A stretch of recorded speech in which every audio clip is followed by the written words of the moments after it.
Hello and welcome to another one of my senior moments. On my channel I have a video of a 3-day trip that I took with my Teardrop camper down the coast of Northern California. In that video I didn't really describe the Teardrop camper very much, it was more about the trip. So today I want to spend some time going through some details about the Braxton Creek Bushwacker Teardrop camper that I have. What I was looking for in a camper, why I ended up buying the Braxton Creek Bushwacker camper, and what are the features that I like in this Teardrop camper, and what are the features that I don't care for. So if you're interested in seeing a little bit more detail in an owner's review of the 2020 Braxton Creek Teardrop camper, come on along and join me.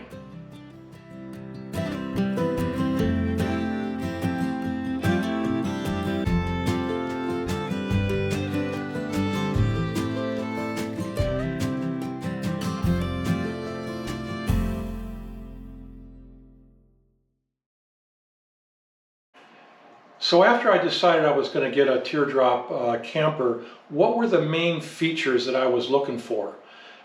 There were three main primary features that I wanted in a Teardrop. And so if a Teardrop didn't meet one of these, I probably just moved on from it. Those three features are weight, cost, and the ability to go off-grid and off-road.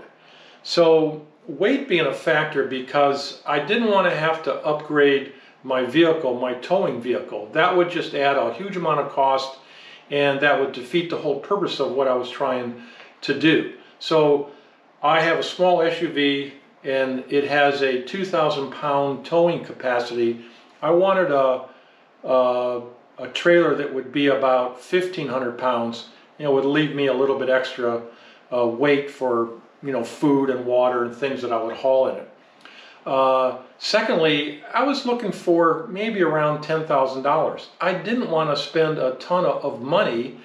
That would just put me in a whole different bracket, and I might as well be looking at other trailers at that point.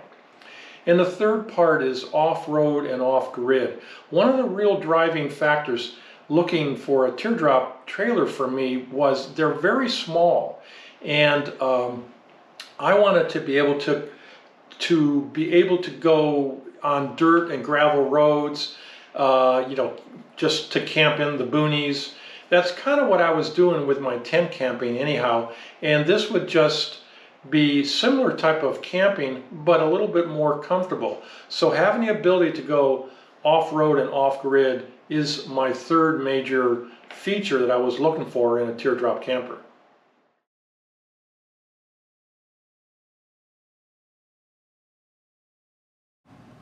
Let's talk about the elephant in the room, the bathroom that is.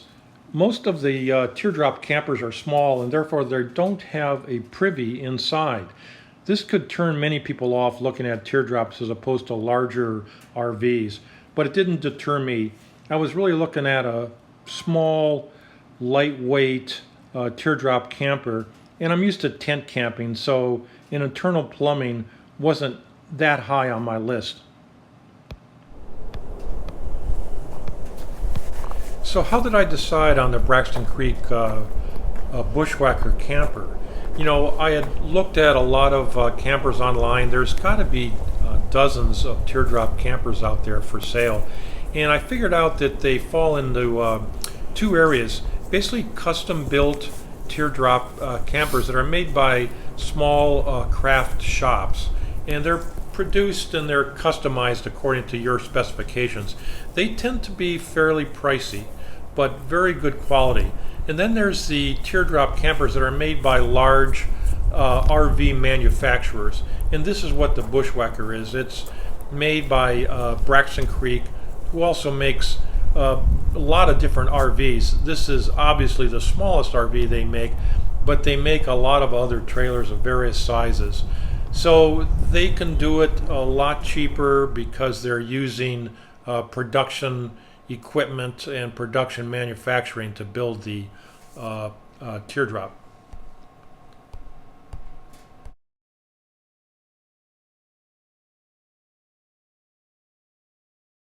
I chose the Braxton Creek Bushwacker camper because it met the three criteria that I had of cost and weight and off-road, I could have gone with a few other manufacturers, but the cost would have been way too high. And Braxton Creek was, right around the $10,000 mark, and none of the others were even close to that with all the features that come on the Bushwacker camper. The Bushwacker camper has got very good quality build, even though it's built in a production manufacturing environment.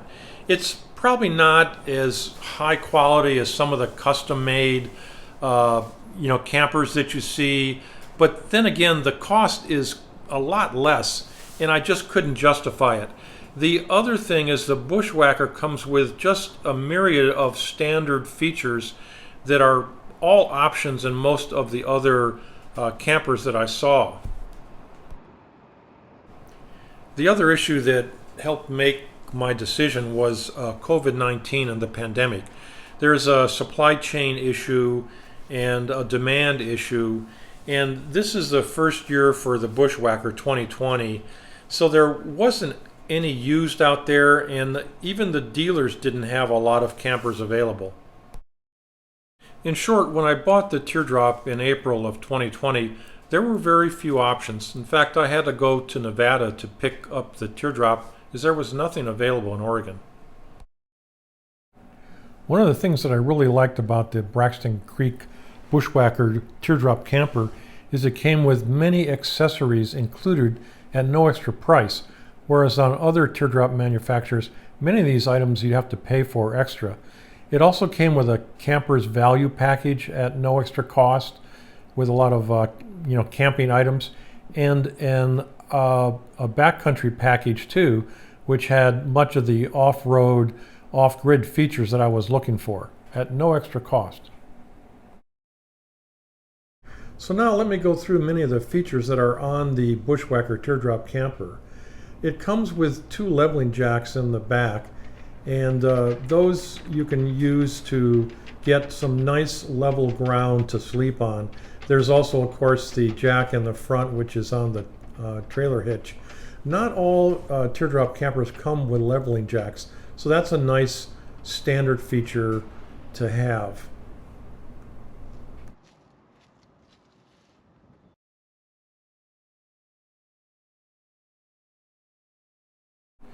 One of the defining features of almost all Teardrop campers is a kitchen in the back. And the Braxton Creek has a kitchen with many of the appliances that other Teardrop campers don't have, including a sink with a power hose to wash dishes with. You can even extend it out to take a shower, and there's a nice size sink, and the hose can store in it. There's a drain out in the back. Underneath there, you can just put a bucket to catch the water, as there's no gray water basin for it. There's also a water tank, a large water tank, and this is the outlet to drain the water tank for fresh water. There's a 2-burner propane stove, which is one-piece construction with the sink, as you see. You can also take off the grill on the top to clean it, which is kind of handy, to have. One of the things about the stovetop that I don't care for quite as much is it's fairly small. And as you can see, you can barely fit 2 pots on it. If you had a big frying pan, you'd only be able to cook one thing at a time. So I wish it was a little bit longer than it was. Otherwise, it works fine. Here's some storage. There's a little bit of storage underneath the stove top, and it has a nice counter, as you see. There's lights underneath, and over here is 12-volt power plus shore power. It also comes with a Coleman cooler. It's not a refrigerator, it's an electric cooler. So you can get the temperatures down to about 20 or 25 degrees below whatever your ambient temperature is. And again, it plugs into 12-volt power, It's connected by that strap that you see. I'll talk about that in a little bit. Although there are no drawers, there is storage shelves. This one on the top, and there's also one on the bottom. And there's LED lighting in the back, which also helps if you're cooking in the evening. The kitchen is very functional and well made, but I wouldn't rate it a high quality like you would get from a custom teardrop camper. There's a lot of YouTube videos about the Coleman cooler, so I won't go into a lot of detail about it. Basically, it keeps things cool below the ambient temperature, but if it's real hot outside, then your items aren't going to stay real cold. The cooler also uses a lot of electricity, so you have to beware of that. I generally unplug it at night so it doesn't wear out my batteries if I'm off grid. The cooler comes in handy, but it's not the same as an ice chest. It doesn't get nearly as cold as an ice chest. So I generally bring an ice chest along, which I keep in my car. And I'll divide the food up, and I'll put the food items that don't need to stay real cold inside the Coleman cooler, and the items that need to stay colder, I'll put in the ice chest. The Bushwacker also comes with a 6-gallon fresh water tank that's under the belly of the camper, and it's connected to a pump and the hose in the sink. Works really well. However, there's no gauge to tell how much water is in the tank, so I've run out a couple times when I've been off grid and not near a water source. So nowadays I always carry a couple of extra gallons of fresh water in my SUV if I'm not camping at a campground that has a water supply. The camper doesn't have a lot of prep space. None of the teardrops do. So I bought this little Coleman foldable table that fits underneath the bed inside. And I can use it to prep food on, and when I'm done, I can use it as my table to eat on. Underneath the bed are storage compartments where I can store the table that I just showed and other equipment like fishing rods, tools, and other equipment that aren't too large. The Bushwacker also comes solar ready with a receptacle to plug into solar panels, and it also comes with a 30-foot 30-amp shore power cord to charge the batteries and to run off of shore power.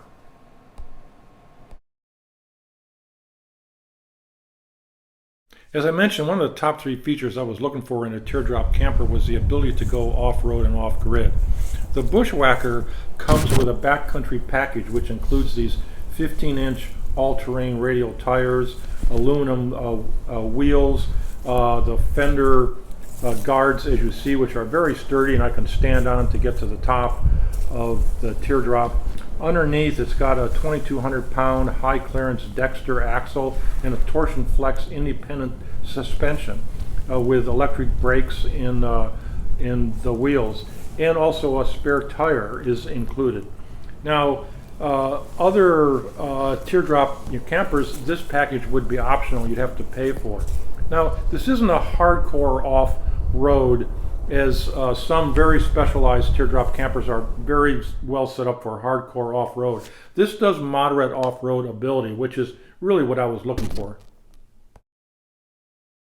Also included are roof racks and a multi-directional antenna that can be used with Wi-Fi. There's also a vent on the roof where there's electric fan to cool the inside of the camper. Another selling point for me is that the Bushwacker comes with 2 doors, one on each side. So if you're traveling with 2 people, you need to get up in the middle of the night, you've got your own door. You don't have to climb over somebody else to get out of a single door. So that's a real plus to have. The doors come with 2 key locks, including a deadlock that you can set from inside or outside of the camper. It also comes with windows that have screens, and you can open up the windows to let some cool air in the night without letting in the bugs. Other nice exterior features are LED lights that are included on the sides and in the back cooking area. Also an LP tank and a deep cell battery. I added another battery just to be sure if I'm off grid I have enough juice.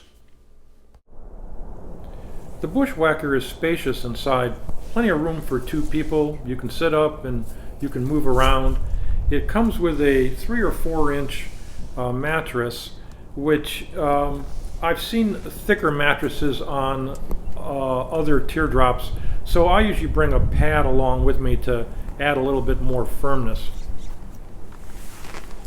There's lots of internal storage too. So here where your head would be, there's cabinets that you can store clothes and some other items. There's a shelf here too that you can store things when you're at camp, otherwise they'd move around when you're traveling. There's large cabinets on each side, so each person, if there's 2, has their own storage. In the middle here, this is for electrical hookup, 12 volt and an antenna. I have a small 12 volt TV that I include there, and I can plug it in and watch over the air or else bring some DVDs to watch.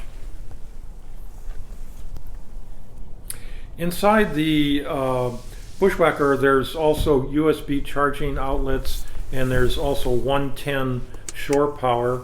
There's LED lighting and speakers because there is a AM/FM stereo system that's included. Safety features include a fire extinguisher, a carbon monoxide alarm, and also a smoke alarm. There's also a converter for 110 shore power and 12 volt off-grid power, which includes all the fuses and easy accessible from inside. There's also a propane heater inside for those cold winter days. It has a thermostat that you see here right below the smoke alarm, and it works very well. And on this side you see the AM/FM radio, the carbon monoxide alarm, and a connection to shore power. There is also a 5,000 BTU air conditioner that hooks to shore power. This is the only feature that does not run off-grid. For off-grid cooling, there is a high-capacity 3-speed ceiling fan that you can have push air in or out.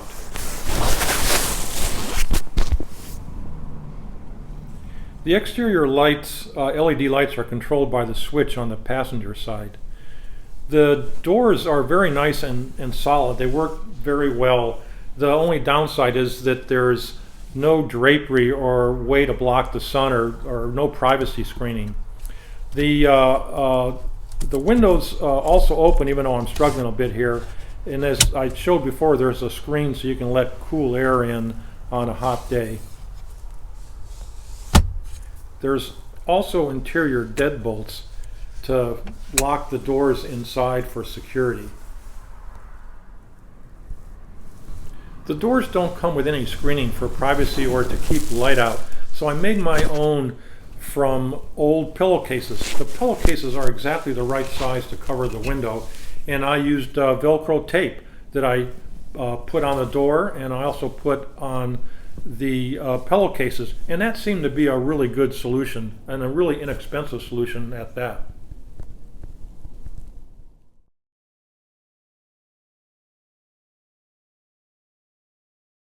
As I mentioned, one of the nice features of the Bushwacker is the tires. The wheels come with electric brakes. The brakes, though, require a brake controller, which is not part of the package, so this is an extra cost. This one, which is the Kurt Echo mobile brake controller, it costs about $200, and the dealer installed it for me. It fits into the standard 7-pin trailer connector, and requires some additional wiring, which I had done at the dealers. I had a real issue with this, though, and the first day that I had it, when I was leaving to drive back to Oregon, it came out and I lost it, and so there's $200 gone. The controller sits in the harness and is sort of long and bounces around. And so if you're going on any kind of rough road at all, it just worked its way out. And that's what happened to me. So I installed these brackets on the the controller, and then I use a bungee cord to connect onto the brackets, as you can sort of see here, and that seems to work to keep this thing from falling out. Although the electric brakes work great, this instability of the controller is a real issue. It can fall out, or somebody can even steal it. Okay, now that you've seen many of the features on the Bushwacker, I want to go over the top 5 features that I like about it and the 5 features that I don't care so much about it. So the top 5 features that I really like, the 3 of them were my main criteria: the weight and the cost and the ability to go off-road. Those are my top 3. And then the next 2 are the brakes, which I think electric brakes on a trailer like this are essential. And then the number of accessories that come at no extra cost with the package that you don't see in most other Teardrop trailers. The bottom 5, let's say, the features that I don't care for that much are the brake controller. Even though I like the brakes, the brake controller, I've lost it actually before. It's fallen off, so I'm still having some issues with the connectivity of how it's built and kind of bulky, sticks out of the back of my SUV. The mattress is a little bit thin. It's only about 3 inches. I put a sleeping pad on top of it, so that solves that issue for me. The stove, as I mentioned, is a little bit small. I wish it was about 1 inch wider than it is. And the Coleman cooler, an ice chest might work just as well as that cooler. It's nice to have the electric cooler so I don't have to buy ice all the time, but it doesn't keep things really, really cold, so that's the downside. And then the number 5 that I don't care for as much is the radio stereo system. It's got a radio, speakers, antenna on the roof.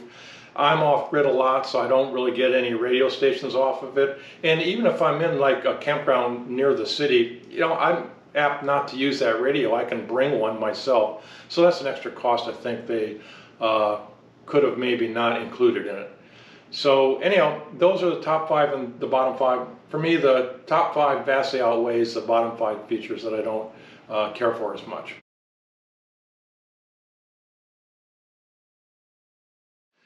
So now that I've had the Bushwacker for about 9 months and gone on half a dozen or more trips, anywhere from just an overnighter to a week-long trip, the question you might be wondering is, am I satisfied with it? And if I had to buy it all over again, would I buy it again? And I think the answer to both those 2 questions is qualified a bit. The question, am I satisfied with it? I'd say overall, yes, I am. Anytime you make a purchase of something like this, there's going to be some features on it that you find that you don't care for that much. So that's to be expected. Would I buy it all over again? Probably yes. I think, when I bought it during the middle of the pandemic, there wasn't that much opportunity to go out and look at trailers. I really wanted to get one too, and I didn't want to spend a year looking, and it was obvious that many of the others weren't going to meet the needs, especially the top 3 needs that I wanted. So I think if I went back to looking at Teardrop trailers again today, there might be maybe some others that would pop up on my list of trailers to go look at. But I think the Bushwacker would still be in one of the top 3 that I would look at based on the features and the cost and the weight and such. So yeah, I think I'd probably buy it again if I had it. Overall, I'm pleased with it. To rate it on a scale of 10, I'd give it an 8. And so I think that's pretty good. So anyhow, I hope you enjoyed this video and another one of my senior moments, and come back again and you can see what else I'm up to in my senior moments. Thank you.